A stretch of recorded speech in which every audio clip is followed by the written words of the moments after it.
بسم اللہ الرحمن الرحیم۔ السلام علیکم ورحمۃ اللہ وبرکاتہ۔ ہارون الرشید ایک مرتبہ مکہ مکرمہ میں آیا تو عوام کو طواف کرنے سے روک دیا تاکہ وہ خود تنہا طواف کر سکے، اور جب وہ طواف کرنے لگا تو جھٹ ایک اعرابی نے سبقت کر کے اس کے ساتھ طواف کرنا شروع کر دیا۔ ہارون الرشید کو یہ بات ناگوار گزری اور اپنے حاجب کی طرف دیکھا۔ حاجب نے اپنے بادشاہ کی مرضی پا کر اعرابی سے کہا، میاں یہاں سے ہٹ جاؤ تاکہ امیر المومنین طواف کر سکیں۔ اعرابی نے جواب دیا، اللہ کے نزدیک اس مقام میں چھوٹے بڑے، ادنا و اعلیٰ، امیر غریب اور رائی اور رعایا سب برابر ہیں۔ یہاں کون چھوٹا اور کون بڑا ہے؟ جاؤ، میں نہیں ہٹتا۔ ہارون الرشید نے اس کی یہ گفتگو سنی تو حاجب سے کہا کہ اسے رہنے دو۔ اس کے بعد ہارون الرشید حجرہ اسود کو چومنے کے لیے آگے بڑھے تو اعرابی نے سبقت کر کے حجرہ اسود کو پہلے چوم لیا۔ ہارون الرشید جب مقام ابراہیم میں نماز پڑھنے کو بڑھا تو اعرابی نے سبقت کر کے وہاں پہلے نماز پڑھنی شروع کر دی۔ ہارون الرشید جب طواف اور نماز سے فارغ ہوا تو حاجب سے کہا کہ اس اعرابی کو میرے پاس بلا لاؤ۔ چنانچہ حاجب گیا اور اعرابی سے کہنے لگا، چلو تمہیں امیر المومنین بلاتے ہیں۔ اعرابی نے کہا، مجھے ان سے کوئی حاجت نہیں ہے، پھر میں کیوں جاؤں؟ ہاں، اگر انہیں مجھ سے کوئی کام ہے تو وہ خود میرے پاس کیوں نہیں آتے؟ ہارون الرشید کا حاجب یہ سن کر غصہ میں آ کر واپس ہوا اور اس کا جواب ہارون الرشید کو سنا دیا۔ ہارون الرشید نے سن کر کہا کہ بے شک وہ ٹھیک کہتا ہے، مجھے خود اس کے پاس چلنا چاہیے۔ چنانچہ ہارون الرشید خود اس اعرابی کے پاس پہنچے اور اس کے سامنے کھڑے ہو کر السلام علیکم کہا، جس کا جواب وعلیکم السلام کہہ کر اعرابی نے دیا۔ ہارون الرشید نے کہا، کیوں بھائی، اجازت ہے، بیٹھ جاؤں؟ اعرابی نے جواب دیا، یہ گھر نہ آپ کا ہے اور نہ ہی میرا ہے، پھر مجھ سے اجازت کیسی؟ اور میں اجازت دینے والا کون ہوں؟ یہاں ہم سب برابر ہیں، آپ چاہیں تو بیٹھ جائیں، چاہیں تو واپس چلے جائیں۔ ہارون الرشید اس قسم کی جرأت آمیز گفتگو سن کر بہت زیادہ حیران رہ گیا۔ اسے گمان تک نہ تھا کہ ایسی گفتگو بھی کوئی اس سے کر سکتا ہے۔ پھر وہ اعرابی کے پہلو میں بیٹھ گیا اور کہنے لگا، میاں اعرابی، میں تم سے تمہارے فرض کے متعلق پوچھتا ہوں، کیا تم بتا سکو گے؟ اگر تم اپنے فرض پر روشنی ڈال سکو تو میں تمہارا قائل ہو جاؤں گا۔ اعرابی نے جواب دیا، آپ کا یہ سوال معلم بن کر ہے یا متعلم بن کر؟ ہارون الرشید نے کہا، متعلم بن کر۔ اعرابی نے کہا، تو پھر طالب علموں کی طرح سامنے مؤدب ہو کر بیٹھو اور پھر پوچھو۔ چنانچہ ہارون الرشید مؤدبانہ طریقہ سے سامنے بیٹھ گیا اور پھر فرض کے متعلق پوچھنے لگا۔ اعرابی نے جواب دیا کہ 1 فرض بتاؤں یا 5 فرض بتاؤں؟ 17 فرض بتاؤں یا 34 بتاؤں یا 94؟ 40 میں سے 1 فرض بیان کروں یا پھر عمر بھر میں 1 فرض کا؟ یہ تفصیل سن کر ہارون الرشید نے طنزاً ہنس کر کہا، میں نے تو تم سے 1 فرض کا پوچھا ہے اور تم دنیا بھر کا حساب لیے بیٹھے ہو۔ تو اعرابی نے کہا، ہارون الرشید، اگر دین میں حساب نہ ہوتا تو قیامت کے روز خالق مخلوق سے کبھی حساب نہ لیتا۔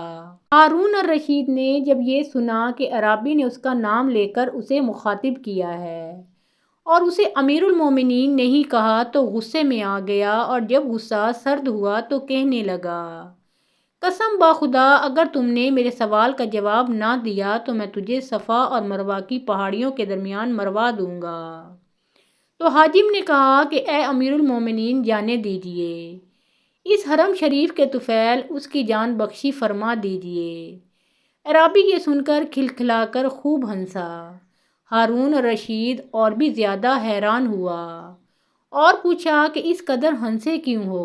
اعرابی نے جواب دیا، تم دونوں کی مضحکہ خیز گفتگو سن کر کہ ایک تم دونوں میں سے ایسی موت لے آنے کا مدعی ہے جو آئی نہیں، اور دوسرا ایسی موت کو ہٹا رہا ہے جو کہ آ چکی ہے، بھلا ایسی نامعقول باتیں دانا تسلیم کر سکتا ہے؟ ہارون الرشید یہ سن کر بے حد نادم ہوا اور منت سے کہنے لگا، بھائی، اب تو مجھے تمہارے جواب کا بے حد شوق ہے، برائے خدا میرے سوال کا جواب ضرور دیجیے۔